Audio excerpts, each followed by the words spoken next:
Welcome back to Appropriate Teaching Materials. One way for us to be familiar with the teaching materials used for challenged areas is to learn from practitioners in the field. In this video, I am going to share with you the practices and materials used by teachers in the Department of Education. These materials are module, placed value chart, alphabet word wheel, improvised spindle box, and multiplication wheel.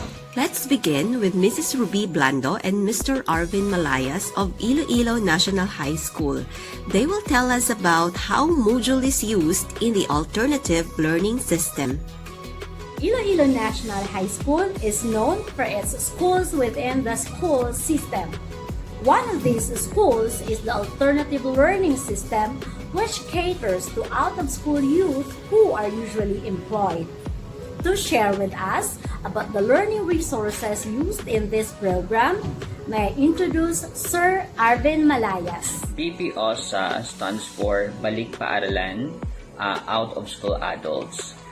Iloilo National High School is only offering ALS for secondary level. We are guided by the ALS curriculum guide, and this curriculum guide was patterned sa curriculum guide sa K-12 program. Also, we have these printed modules provided by the Department of Education nga amo na ang ginapanghatag namon sa kabataan, they can bring it home para ansiran. Well, aside from the printed modules nga halin from Department of Education, we teachers or instructional manager ga-create kami sarili namin nga module. Contextualize one para sa mga learners na namon. So it will serve as supplementary materials aside sa ginhatag sa Department of Education. The module was self-directed, in which the learners were guided on what to do on the certain areas. Even though ang aton mga learners is a secondary level, pero most of them ang ilang literacy level ara man chapon sa elementary. Meaning, dapat ang amon ng module nga i-create is self-directed. May ara nga, maskin sila lang, still they can follow the instruction. Bilang isang guro na hati-hati ang bawat nakatalagang pananagutan sa iba't ibang paraan ng modalities, ay hindi nga biro ang pagtugon at paglalaan ng kalidad na oras at panahon sa mga mag-aaral ng ARS. Dahil hindi sila kailanman naiiba sa mga mag-aaral.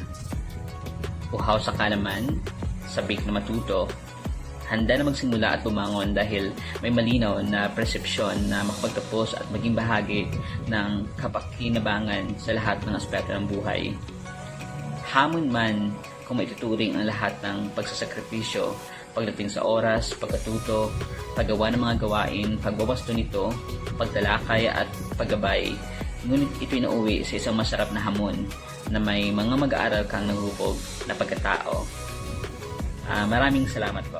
Now, let us be familiar with teaching materials for English and mathematics that will be presented by Mrs. Joyce Tondo. In math, I have this place value chart. Learners are able to find the place value and give the value of a number or digit according to the place where it is seen. Children learn better using this guide through manipulation of the material, for they can form numbers as many as they can, whether decreasing or increasing. Practicality is evident in this material, as old cardboard boxes and calendar were used in the construction. The material is aligned with the most essential learning competencies. In particular, the competency gives the place value and value of a digit in 4 to 5-digit numbers. In English, I use alphabet word wheel chart. This material can be of great help to learners in letting them recognize the letters, how it is sounded and blended with other letters, and in word formation, which is important to their learning. Ma'am Joyce also used recycled materials in the construction. Furthermore, this material is aligned with the K-12 competencies. In particular, the competency is Review Reading and Writing short EAIO and U words in CVC or consonant-vowel-consonant pattern.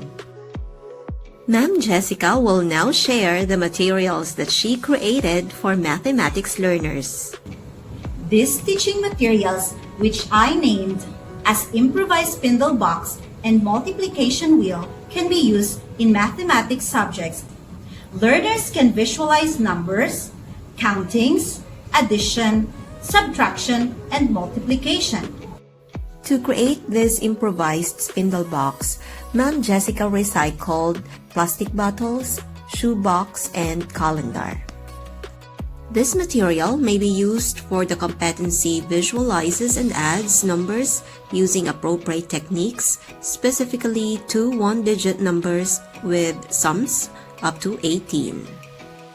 The multiplication wheel is made of recycled illustration board, and it can be used to teach the competency visualizes multiplication of numbers 1 to 10 by 6, 7, 8, and 9.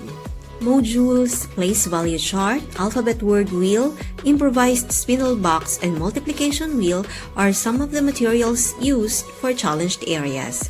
We thank Sir Malayas, Ma'am Blando, Ma'am Tondo, and Ma'am Gegantoca for sharing. I hope that the examples shown have inspired you to be creative and to think outside the box for you to create materials that are appropriate for challenged areas.